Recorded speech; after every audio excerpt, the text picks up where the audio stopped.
السلام علیکم۔ منٹو کے افسانوی مجموعے ٹھنڈا گوشت کا یہ دوسرا افسانہ گولی۔ آغاز اس طرح سے ہوتا ہے: شفقت دوپہر کو دفتر سے آیا تو گھر میں مہمان آئے ہوئے تھے۔ کہانی کا اختتام ان الفاظ میں ہوتا ہے: شفقت نے ایسا محسوس کیا کہ اسے زبردست گولی لگی ہے اور وہ مر کر اپنی بیوی کے آغوش میں دفن ہو گیا ہے۔ پہلے ہم افسانے کا خلاصہ دیکھیں گے۔ شفقت اور عائشہ شوہر بیوی ہیں۔ شادی کے 6 سال گزر چکے، لیکن ابھی تک اولاد کی نعمت سے محروم ہیں۔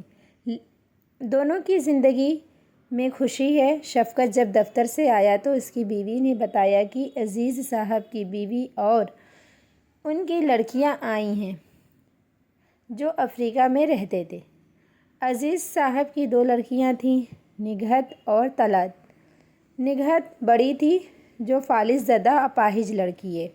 شادی کی عمر ہو چکی ہے لیکن اس سے کوئی شادی کرنے کو تیار نہیں۔ عائشہ کو بھی اس سے بے پناہ ہمدردی ہے۔ وہ بھی چاہتی ہے کہ کوئی نگہت سے شادی کر لے۔ شفقت ہمدردی کی نیت سے عائشہ سے کہتا ہے کہ میں نگہت سے شادی کر لیتا ہوں، تو عائشہ اس کے خلاف ہو جاتی ہے اور کہتی ہے کہ اگر شفقت نے نگہت سے شادی کی تو وہ نگہت کو گولی مار دے گی۔ اب دیکھیں گے، یہ تھا خلاصہ افسانہ کا۔ اب قابل ذکر کردار اس کے دیکھیں گے۔